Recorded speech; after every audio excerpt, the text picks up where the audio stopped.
From the fertile valleys of the Nile River in ancient Egypt to the ancient rock shelters of the San people in southern Africa, evidence of human ancestors' existence and ingenuity can be found scattered across Africa. It is here, amidst the sweeping savannas, dense jungles, and rugged mountains, that the earliest chapters of human history were written. The Cradle of Humankind, located in South Africa, is renowned for its rich collection of fossil remains belonging to several human ancestors. These archaeological finds, including the Australopithecines, provide insights into the early stages of human evolution, with evidence dating back more than 3 million years. Among these sites, Sterkfontein caves stand out as the most prominent. It is located near Krugersdorf, where the first adult Australopithecus was discovered. In 1959, Louis Leakey, a prominent archaeologist, unearthed an Australopithecine skull in Tanzania. This discovery supported his long-standing belief that humanity's origins could be traced back to East Africa. Among his findings was a more advanced fossil identified as Homo habilis, which appeared to bridge the gap between Australopithecines and humans. Fossil records indicate the presence of Homo sapiens, or modern humans, in Africa around 350,000 to 260,000 years ago. They began their migration out of Africa around 65,000 to 50,000 years ago, leading to the colonization of various regions worldwide. But Africa's ancient secrets extend beyond mere artifacts and archaeological finds.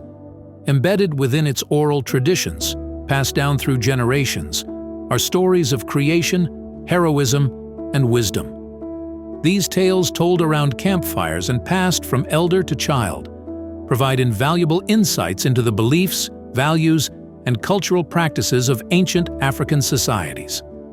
Several scholars have proposed that the Garden of Eden, as mentioned in Genesis 1, refers to Africa, and that humanity was birthed in this location. According to this school of thought, the ancient name of Africa was Alkebulan, which means Mother of Mankind or Garden of Eden. This would agree with Peter's words in the book of Acts, which states, "From one man he made all the nations, that they should inhabit the whole earth, and he marked out their appointed times in history and the boundaries of their lands." Arguably, that man was Adam. The book of Genesis also contains proof that indeed Africa was a part of that garden. Genesis 2 mentions rivers flowing from the Garden of Eden through the land of Cush, which is believed to correspond to areas in modern-day Sudan or ancient Ethiopia. Another reference to Cush is in Genesis 10, where it is mentioned as one of the descendants of Noah's son Ham and the father of several nations, including Seba, Havilah, Sabta, Rama, and Sabteka.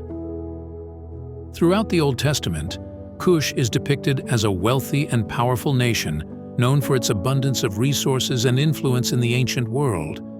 The book of Isaiah portrays Cush as a land of swift messengers and a nation feared for its strength in battle. One notable thing about these narratives about Cush in the Bible is its close relationship with Egypt and other neighboring kingdoms. The book of Psalms mentions Cush in connection with Egypt, suggesting a significant cultural and geopolitical connection between the two nations. Historical records and inscriptions found in the Ethiopian region align with these biblical accounts, providing insights into the rich history and civilization of ancient Ethiopia. The abundance of valuable resources like gold and onyx in Havilah, mentioned in Genesis 2, further suggests an African location for part of the biblical Eden. The Bible records that Cushites were prominent figures in history. Zephaniah, Jehudi, and Ebed-Melech all had connections to Cushite ancestry, indicating intermingling between African and Israelite lineages. Ebed-Melech, in particular, risked his life to rescue the prophet Jeremiah and was commended for his faithfulness. In the book of Hosea, there are references to Israel seeking help from Egypt instead of relying on God. This is portrayed as a betrayal of their covenant with God. This pattern of seeking refuge and engaging in trade with Africa is not unique to Israel.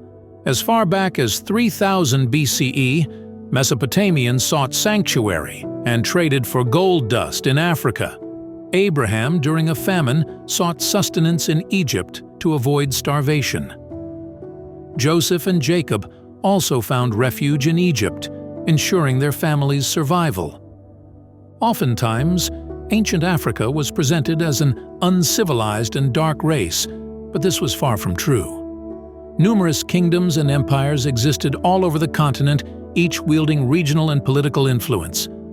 Such were the Kingdom of Axum, located in present-day Ethiopia, and Eritrea, one of the most influential civilizations in the ancient world. This empire flourished from around the 1st century CE to the 7th century CE. This kingdom was a major trading hub connecting Africa, Arabia, and the Mediterranean.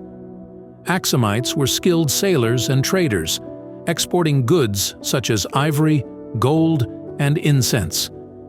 They were regarded as one of the 4 dominant powers of their era, alongside China, Rome, and Persia. Among their many achievements, they erected numerous stelae, which served as monumental structures in pre-Christian times.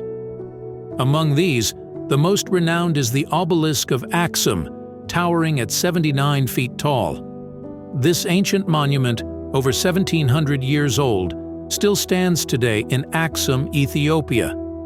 Axum people adopted Christianity in the 4th century CE, making it one of the earliest Christian nations in the world. Another influential empire was the Mali Empire. They were gold miners. By the late 1200s, the Mali kingdom accounted for about half of the world's gold production. They are renowned for their famous ruler, Mansa Musa, who is still considered one of history's richest persons. The Kingdom of Kush was known for its military prowess and often clashed with Egypt over control of territory and resources. At times, the Kushite rulers even conquered and ruled Egypt, establishing what is known as the 25th dynasty. They too had a rich culture influenced by both indigenous African traditions and Egyptian civilization. They worshipped a pantheon of deities, some of which were shared with Egyptian religion, but often with Kushite interpretations. The Kushites also developed their own writing script known as Meroitic, which has yet to be fully deciphered. They left behind impressive architectural and monumental structures, including pyramids similar to the ones in Gaza, temples, and palaces. The Nubian pyramids at Meroe, built as burial monuments for Kush royalty and elites, are particularly noteworthy and are UNESCO World Heritage Sites today. Do you want to be taken to this ancient time and find out in detail about the 25th dynasty and the Black Pharaohs? Then watch our detailed video about them, which you'll find in the comments. If Africa was truly uncivilized, how were they able to achieve such advancements? A lie had been told, and Africa's rich history was kept hidden from Africans themselves and the rest of the world. And it all began when the Europeans introduced Christianity to the interior parts of the continent, beyond Ethiopia and Egypt. Along with a promise of salvation came decades of involuntary servitude and torture. This they accomplish with the manipulation of a biblical story, known as the Curse of Ham. The book of Genesis records that Noah cursed his grandson Canaan, the son of Ham, and prophesied that they would be in bondage to their brothers for the rest of their existence. When the Europeans arrived in Africa in search of resources, they convinced the African people that they were descendants of Ham, and so were under a curse. For centuries, religious leaders used this Bible prophecy to justify the forced servitude of Africans. According to them, God wanted black people to be in involuntary servitude. The Europeans sold them the hope that this condition would bring an end to the curse. But this was a contradiction to the Bible itself. According to Genesis, the black race descended from Cush, a brother of Canaan, not Canaan. Yet, Christian apologists twisted the scriptures for their own selfish interests. They had the Bible, they had the stories. All Africa had were lands, resources, and impeccable manpower, something these Europeans sought with much diligence and urgency. Out of greed, the colonial masters forced millions of Africans onto ships with a promise that they would be saved when they were taken to a foreign land. This was the beginning of the fall of the African continent. The transatlantic trade of enslaved people began in the 15th century when European powers, primarily Portugal, Spain, Britain, France, and the Netherlands, initiated the forced transportation of African people to the Americas to work on plantations and mines. The trade operated in a triangular pattern.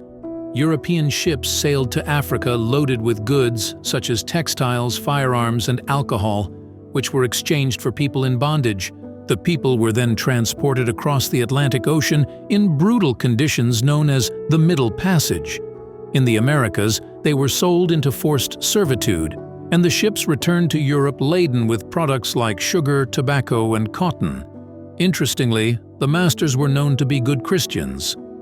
Today, the ancient forts along the Ghanaian coast serve as enduring reminders of the profound injustice inflicted upon the Black community during a dark chapter in history. Among these forts, St. George's Castle at Elmina stands out as the oldest, largest, and remarkably well-preserved structure. Initially constructed by the Portuguese in 1482, its primary purpose was to safeguard Portugal's dominance in the lucrative gold trade, Ghana's main natural deposits. However, the castle's grim fate took a drastic turn in 1637 when the Dutch seized control from the Portuguese. With a shift in focus, the Dutch repurposed the once holy space, converting the former Catholic Church into a harrowing trading room for people in bondage. Right above the dungeon, they erected their own church where hundreds of converts trooped in weekly while those in bondage were rotting right below. A stark contrast between faith and cruelty, the salvation that was promised, and the forced servitude that was imposed. Within the confines of these dark, poorly ventilated chambers, people endured unimaginable suffering. Forced to live amid their own waste and sickness, they languished for months on end, with meager sustenance dispensed through an overhead hatch. The appalling conditions led to a staggering death toll, with an estimated 30% of captives dying before even setting foot on the transatlantic voyage. Many more would succumb to death while in transit and were tossed into the ocean.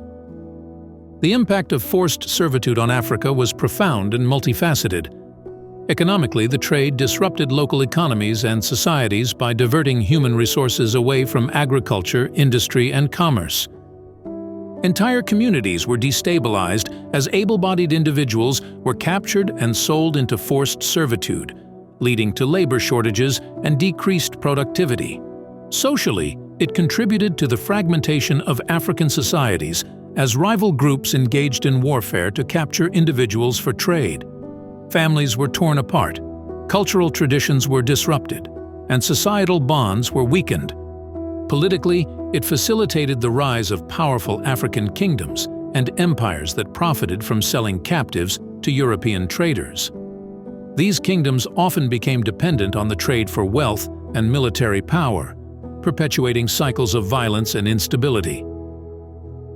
The legacy of forced servitude continues to impact Africa to this day. While the transatlantic trade officially ended in the 19th century, its legacy continues to shape contemporary issues such as racism, discrimination, and social injustice. The poverty, inequality, and underdevelopment in many parts of the continent are the scars that never healed. Support us by sharing in a comment what you think about African history and whether you know it in this light. Subscribe to the channel. If you are thirsty for more knowledge, just play the video we offer on the left of your screen.